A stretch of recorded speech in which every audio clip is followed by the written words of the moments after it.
We have a new video from... a new video. We have a new video from Willy. 8 things I wish I knew before starting phase 2 of Season of Discovery. I can't think of any of them right now. What things wish I knew before starting a Season of Discovery? I wish I knew which class was OP from the start. I wish I knew... I don't know, let's see, because 8 things, I cannot think even of 2, but Willy has thought about 8 of them.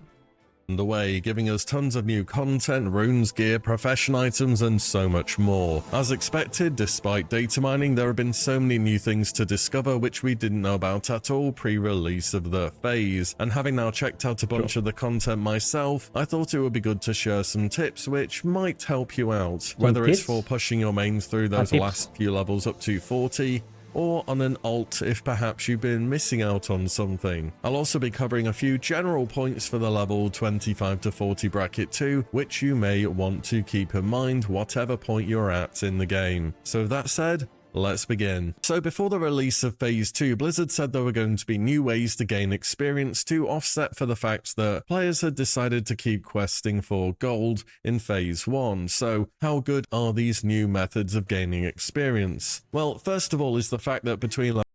What were the new methods? I'm sorry, but I don't remember the new methods of gaining XP. Okay. Levels 1 and 25, there is now a persistent 50% experience buff in the game. That's 1 to 25. So if you didn't quite finish off leveling something, it's extremely fast to catch up for Phase 2 content. Okay. And with the amount of layers... So we had the BFD, the sleeping bag. Sleeping bag was 1.5 levels rested XP, which is like kind of a free 1.5 level. Experience buff, it's not that much, man. And then we had the BFD buff to bosses. Is out in the world, low-level questing is practically uncontested, and I could very much foresee this 50% experience buff being extended to future phases as the level cap goes up. The second new way to gain experience was through the Black Fathoms Deep raid, where the bosses will now grant XP, and a full completion is about 23 to 25,000 experience or thereabouts. However, Black Fathoms Deep is still on a 3-day lockout, but if you do it at level 25, that's going to give you the majority of a level, and for something which takes about 30 or so minutes to get through, it's definitely very worth doing. Third is the fact that the waylaid supplies which drop between levels 25 and 40 will now also grant a chunk of XP, and yeah, I would not count on these as being a good way to level up. A lot of the boxes are just prohibitively expensive to fill due to the high demand for raw materials at the moment, so I'd think of these as just being more a way to advance your reputation with the Azeroth Commerce Authority or Joritar Supply and Logistics. Maybe we'll get more in the future. For me, as somebody who had done a lot of pre-questing in Phase 1, the boxes don't give a lot, but maybe in the future we're gonna get something nice. So I don't know. It seems like a wonky system. Doesn't really like make you wanna do it.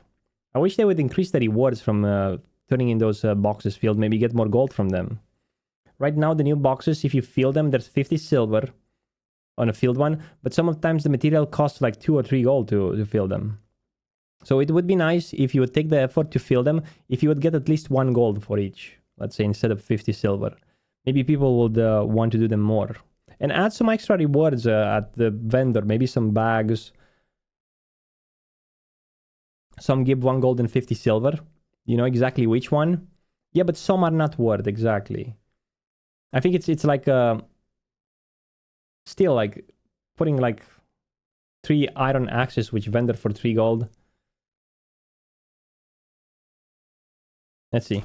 Went in-handed in my quests, it got me midway through 26, I did BFD, that got most me of to them are vendor 27, as well. and then I just went and grinded stockades to level 30 and went back to my regular questing. But speaking of the new reputations, you'll remember in Phase 1 they had a rune locked behind Honored, so everyone kind of had to get it done. Well, until they lowered the requirement to friendly, that was. In Phase 2, comparatively, there isn't much of a need to push to Revered anytime soon. The main unlock you get at Revered is the recipe for the Lesser Arcane Elixir, which alchemists can make, and that's just a new raid consumable. And the problem is that this recipe was BOE at the beginning, wasn't it?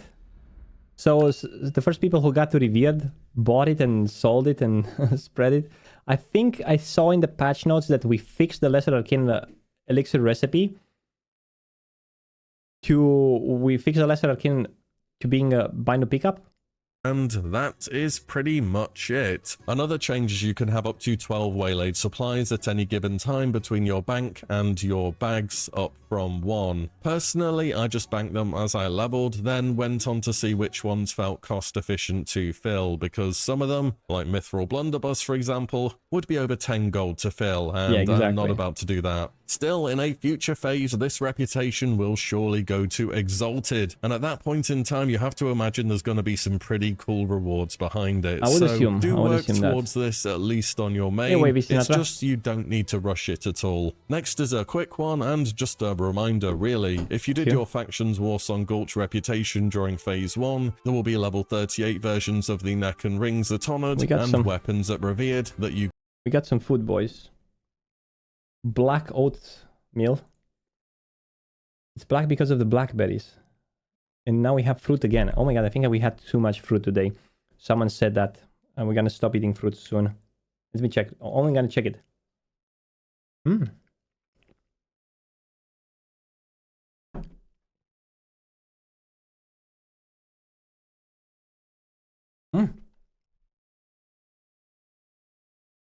The Warsong Gulch rewards for hunters are great. As a hunter, you get necklace, two fingers, necklace, 2 fingers, sword, bow, everything you can buy. These are pretty easy upgrades to put on once you're getting to a higher level, so you might as well go and grab them. Also, the weekly event for Ashen Vale, we just need to loot that item from any enemy faction NPC, will still award 1000 rep at level 40. It was bugged at the start of Phase 2 to give 100, but if you do it from here on out, it'll give 1000 again. Next is about gold income. Well, I thought Blizzard were gonna go easy on us because, you know, it's a seasonal server and all that. We don't need to put excessive gold sinks in the game, right? Well, it turns out actually there are going to be a bunch of gold sinks at level 40, so having a gathering character or just a class you can farm gold on is not a bad idea. Mount costs were put back up from 40 gold to 80 once again just before the patch dropped, and a bunch of the new endgame profession recipes will set you back 25 gold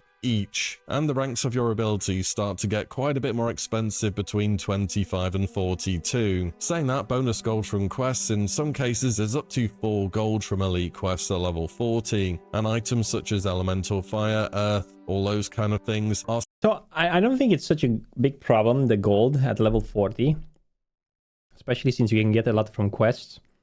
The mount, it's 80 gold, it's like it's always been, and the spells, like you can afford the mount and the spells first couple of days after reaching 40, even if you don't have the... Some people, even while reaching 40, they already afforded them.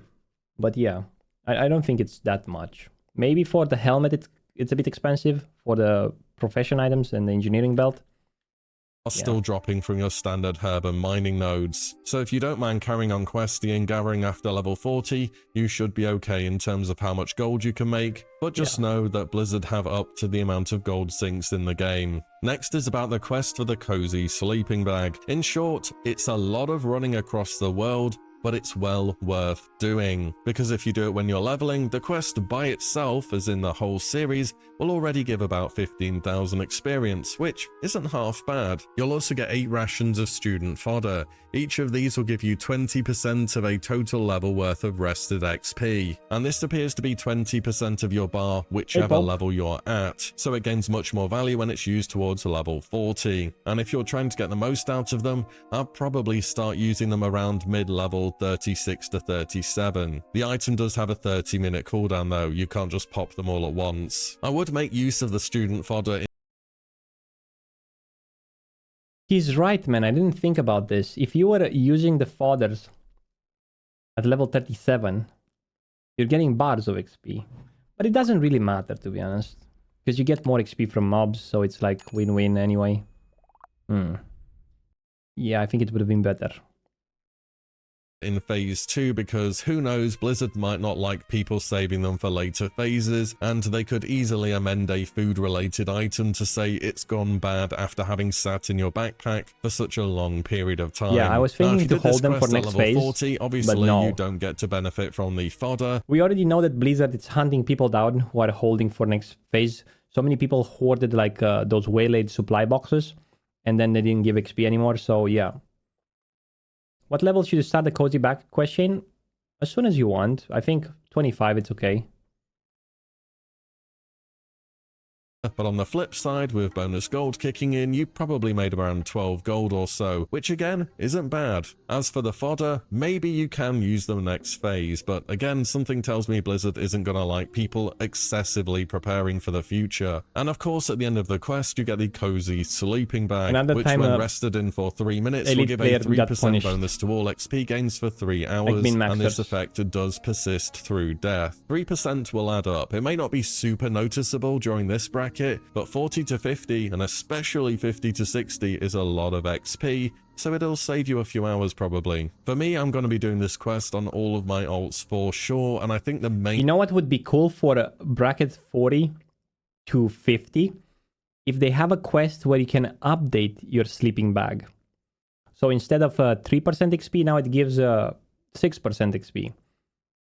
For each stack, like 1 more percent. And then from 50 to 60, 3%, and last one. So each new quest line where you can update the sleeping bag. That would be nice, right? And you can get some extra fodders eventually. I like that. I enjoy this quest. I mean, you can do it on multiple characters and you can catch up if you play alts. It's not bad. Cozy hammock. Definitely. Not a bad idea, right? Main benefit of it at the moment is the fodder, just to get those last levels out of the way nice and fast. Again, it's a lot of running, but I think it's totally worth doing. If it was only the bag, moving on, I have the Stranglethorn Vale event, and it is predictably absolutely brutal. If you haven't checked in on it yet, it occurs at midnight and every 3 hours thereafter. And much like Ashenvale when that first came out, it's already undergone several different changes. Well, PvP is just so difficult to get right in this game when it's so inherently unfair, and players will do whatever it takes to get the rewards in the most degen ways. Initially, players were able to just basically graveyard camp and farm people, enabling them to earn the rewards from the event super fast. But Blizzard didn't like that. Now when you res instead, you're pacified and invisible for 20 seconds. The goal of this is to allow you to escape the death ball and res up and recover. Even with the new changes, getting the epics, you can get them like literally in 2 days or 3 days. Everything from the vendor in 2 or 3 days. If you find a decent group, even faster. I think I got in 2 events, one time 400 coins and one time 500 coins. It was a decent group though. But then other people just phase out of invisibility next to you and it just turns into a bunch of skirmishes. But hey, I think it's an improvement over what it was. Yeah, not everything from vendor. Good point. The mount is quite expensive. It's 1 gold coin. But I'm talking everything in terms of the items, the blue and the epic ones. And you can still do the event because now you can turn in for the coins for PvP, honor points, and you can also turn them for AB rep, if I'm correct. Least. The idea behind the event is it of course being free for all, but realistically you need to be part of a 5-player group to get much done, otherwise you're pretty much voluntarily offering yourself up as a sacrifice to the roaming 5-man gank squads. Maybe you can get some good results solo if you're playing a god tier PvP class such as a Shadow Priest, but for the rest of us mere mortals, you probably do want to be finding a group. And it has gone a bit under the radar as well, but regular NPCs defeated during the event also grant 1 blood, and quite often, at least in my experience, there are groups forming who basically just form a 5-man and then go to an out-of-the-way area and farm NPCs during the event. The idea is that you pick somewhere that's far enough away from altars and just PvP hotspots where it's unlikely that people go out of their way to hunt you down, so you're not hard forced to do PvP to... It seems like if you're fighting next to that world boss that they added in Stranglethorn, you get like 3 times more coins. So it's reported that some people got like even 800 or 900 coins into one event. That's a lot. Get the rewards after all, but it's probably going to take you a bit longer doing it this way. It's also worth a mention because I know we're early on into the phase, but the type of PvP on offer in this event is just not casual friendly, and if you're in STV and you're a lower level, you're going to get farmed and there isn't much you can do about it. The event even makes flight masters aggro in booty bay, so try not to right click them by accident either. I've seen that happen once or twice. You can turn the event off at Zandalari emissaries, and Blizzard just added a bunch more of them into the game now, including ones in Tirisfal Glades, Ratchet, Booty Bay, and more. They're all over the place. Basically, before you get into Stranglethorn Vale, you're probably going to see one of these trolls with a huge blood type icon over their head. Talk to them and they will disable the event for you. This just turns off free for all, however. Opposite faction players can and probably will still attack you. And when you turn it off on a PvE server, you will still be flagged for 5 minutes. But yeah, the event so far is definitely trending towards being friendly for more higher level players. You should group if you really want in, and above all, you should not expect it to be particularly fair or even balanced, because that's world PvP in a nutshell. Next is to look out for upgraded items when running dungeons. Now these upgraded items are aimed basically in their entirety towards casters, hybrid DPS, and healers. If you're a physical damage dealer, there kind of just isn't anything new because your item options are already pretty good. And caster gear comparatively sucks, but modern Blizzard understands itemization better, so they've gone and updated a bunch of things and given them some spell power. So if you missed out on BFD loot and you're feeling behind, you're going to have plenty of chances for upgrades between 25 and 40. A number of items in all these Scarlet Monastery dungeons, Razorfen Downs, and even a few in Alderman have received updated stats, so keep an eye out for them. And I'd recommend getting the Atlas Loot add-on for Season of Discovery too, just so you can have a bit of an advanced look about what can drop. It's a similar story with crafting professions. A huge number of items have received updates from tailoring, leatherworking, and blacksmithing. So whatever your armor type or spec, providing you're a caster of course, you should be able to find decent upgrades for not unreasonable prices when it comes to the updated items. Again, Atlas Loot Season of Discovery is great here, would very much recommend. And if you needed another reason to go and run dungeons, we have the skill and or quality of life books that have been added in phase 2. These range from things which are kind of nice to have, such as reducing the cost and increasing the duration. Aspect of the Viper, it's OP. It's so nice for hunters. It's too nice. Revive for druids. Or Power Word Fortitude or Arcane Intellect, to completely game-changing abilities like an out-of-combat resurrection for druids, summoning portal for warlocks, Shadow Fiend for priests, or a very powerful version of Aspect of the Viper for hunters. And there isn't a ton of discovering which needs to be done on these either, as Blizzard has put basically every single book in the game that I'm aware of. Has anyone used, I haven't played the Paladin yet, the Paladin buffs increases the duration from 5 minutes to 7.5 minutes? Or was it 10 minutes? I think it was 7.5, right? Of either on Interrogator Vicious, that's the first boss in Scarlet Monastery Graveyard, or Blood Mage Thanos, who is the second and final boss of the same dungeon. Now the books can... Because for Mage it went from 30 minutes to 45, but yeah, 10 minutes makes more sense. Drop from the rare spawns inside the graveyard too, and reportedly have a chance to drop from bosses in the other Scarlet Monastery dungeons too. But Graveyard seems to be the place to go. Listen, if you want to get the books, the first boss in Graveyard, Interrogator Visha, it's easy to kill at level 40 with almost every class. Kill a couple of times, he's going to drop the book.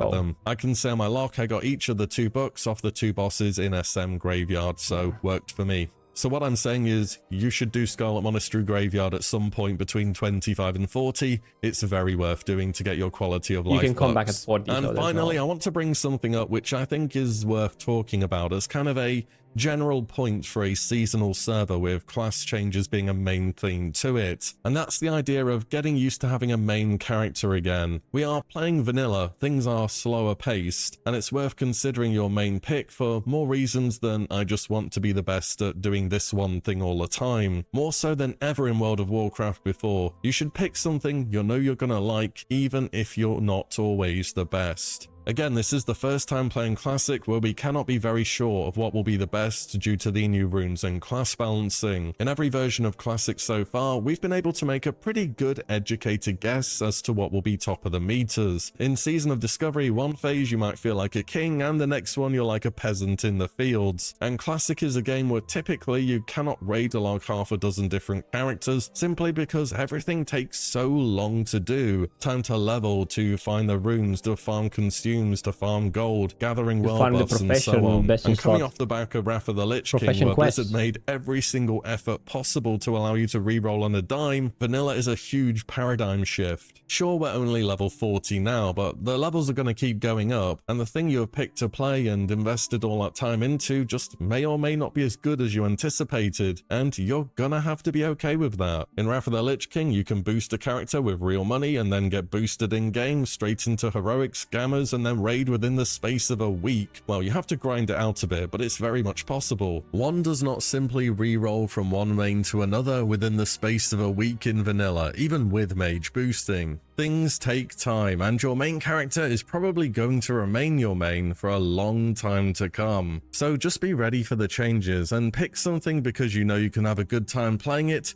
even if it is not the best at everything. I'm saying this now because Blizzard rightfully just took a huge amount of power out of Star Surge for balanced druids, and they've tried to redistribute that power into Starfire. Results may vary for how successful the change was, but having an instant cast 6-second cooldown spell that crits for over 1,000 just isn't gonna fly. Shadow Word Death is gonna be next, by the way, alongside Melee Hunter's damage, if both of those things haven't already happened by the time this video's out. But yeah, buffs are gonna happen, nerfs are gonna happen, and it's hard to reroll or just play multiple characters in vanilla due to the high time investment needed. Or you can always just play a warrior, surely that's the safe pick, right? Well, you'd think so, but some bosses in Gnomeregan have more armor than Molten Core bosses, if what I've heard is correct. So we just don't know what Blizzard has cooking for the future. What I'm trying to say is don't overly chase the meta to play what is very good each single phase, because I think you're gonna burn yourself out on the seasonal server. Pick something you think looks cool, and if you want to min-max it after that, have fun doing that, but re-rolling excessively is pretty tricky to do unless you have a lot of free time. And that's it for the video. Let me know your impressions on Phase 2 so far. I've been enjoying it a lot myself. The extra talents and new rune combinations have me thinking about a lot of different playstyles that are now opening up, and it's always fun to try and figure out some niche build that lets you do a difficult quest or a particular gold farm. If you made it to the end of the video, do consider dropping a sub on the channel, as I will be covering and breaking down all major Season of Discovery news right here. And finally, thank you all so much for watching and listening in, and I'll see you on the next one very soon. Thank you very much. I'm gonna leave a like and give you a link from Willy. 8 things I wish I knew before starting Phase 2. I didn't count them. What they 8? I think they were. Make sure, like Willy said, to like and subscribe. And see you next time, guys. Thank you very much. Bye-bye.